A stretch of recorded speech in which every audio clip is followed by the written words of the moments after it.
Passando então para as doenças miometriais, né? Então, começamos a ver que o útero ele pode ser homogêneo ou heterogêneo, e se heterogêneo, ou ele tem adenomiose ou leiomioma, ou ele pode ter as duas coisas associadas, né? O leiomioma com a adenomiose.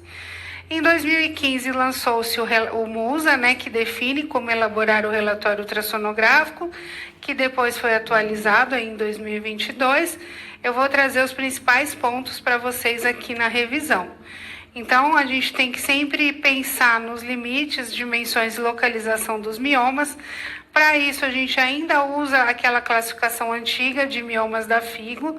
Então, o mioma submucoso é 0, 1 e 2. O 0 é o pediculado intracavitário, o 1 é menos de 50% intramural, o 2 é mais igual a 50% intramural, o 3 ele está em contato com o endométrio 100% intramural, o 4 intramural, o 5 subseroso com mais de 50% intramural, o 6 subseroso com menos de 50% intramural, o 7 subseroso pediculado, 8 são os outros, né? Cervical, parasita. Aí ainda tem os híbridos, tá?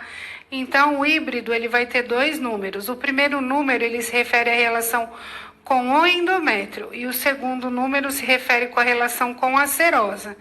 Então, nesse caso, é 1, 2, 5, né? Então, ele é submucoso e subseroso. Ele apresenta menos da metade do diâmetro na cavidade endometrial e peritoneal, respectivamente. Quanto à vascularização, pode ser uniforme ou não uniforme, circunferencial, intralesional ou mista. Então, os miomas geralmente têm essa característica de circunferencial. A zona juncional, então a zona juncional nada mais é do que essa camada compacta de células musculares lisas, longitudinais e circulares, visualizadas como um halo hipoecogênico subendometrial, tá? Então, ela não vai entrar na medida da espessura do endométrio, né? Lembrar disso.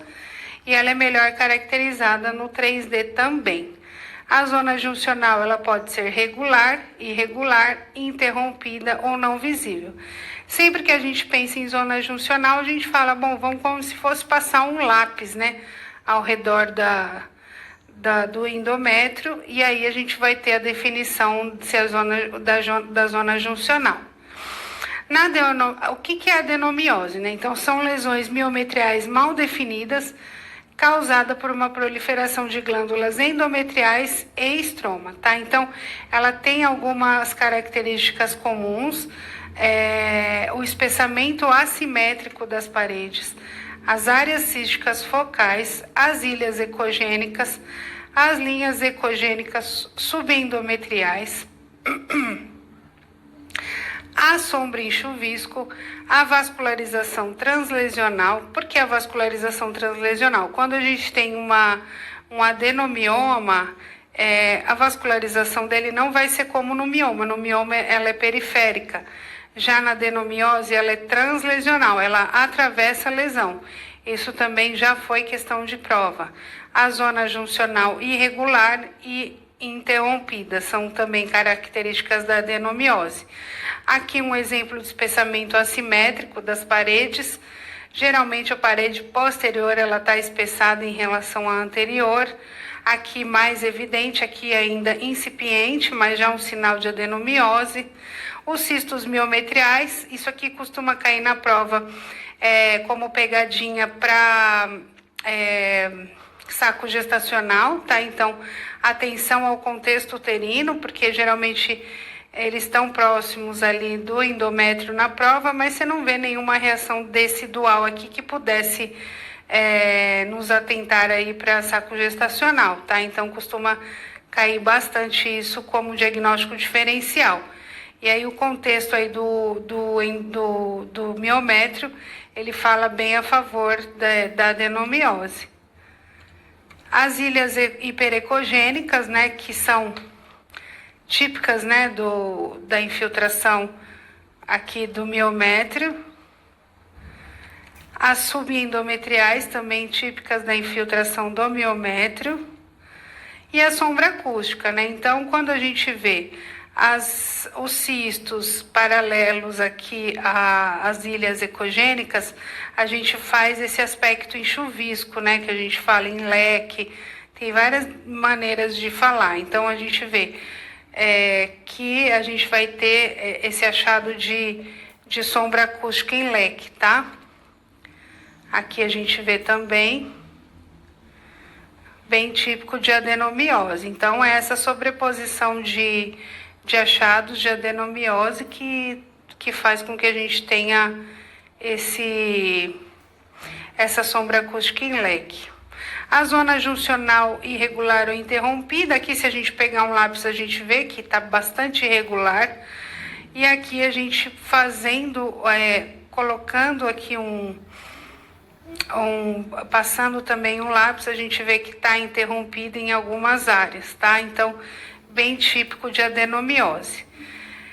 No último consenso foi dividido em características diretas e indiretas, tá? Então, características diretas, eles indicam a presença do tecido endometrial no miométrio ectópico, então os cistos, as ilhas ecogênicas e as ecogênicas subendometriais. Então, essas são características diretas. Então, numa prova se perguntar. Então, e as características indiretas são aquelas secundárias à presença do tecido endometrial no miométrio, como a hipertrofia muscular, que é o útero globoso, ou os artefatos, tá? Sombreamento, espessamento assimétrico, vascularização translesional, zona juncional irregular ou interrompida, tá? Trazendo um pouco mais sobre o útero globoso, então, de uma maneira simplificada, né? Então, os diâmetros medidos do corpo uterino são aproximadamente iguais, né? Então, o útero globoso também típico aí da adenomiose, trazido aí no último consenso, ele resulta na forma esférica típica com as medidas, os diâmetros do corpo aproximadamente iguais, tá? Então, a gente vê aqui bem típico de adenomiose. A vascularização miometrial, né? Então, lembrar das artérias radiais e arqueadas. Sempre que a gente for fazer uma avaliação, lembrar de colocar o Doppler para ver se o que a gente está vendo realmente são achados ou se são vasos, né? Principalmente na mulher multípara, esses vasos são bem evidentes. Comentando um pouquinho mais da vascularização da adenomiose, a gente vê aqui uma lesão com a vascularização translesional, então vascularização típica da adenomiose, tá? Então, diferente ali do mioma, né? Então, o mioma ele tende a ter a vascularização bem periférica. Então, a diferença entre a lesão no mioma e na adenomioma é a vascularização, que no mioma é periférica e no adenomioma ela é translesional. Lembrar que os achados eles podem coexistir, né, no mesmo útero. Tem os leiomiomas atípicos, né, aqui os com degeneração cística, os miomas de ligamento largo, os miomas que mimetizam pólipos, você vê. Aqui o mioma sempre vai ter a ecogenicidade parecida com a do miométrio e vai ter a vascularização periférica, diferente dos pólipos, que a gente vai ver mais para frente. E também aqui os miomas que têm a substituição gordurosa, né? Então, eles ficam com esse aspecto hiperecogênico.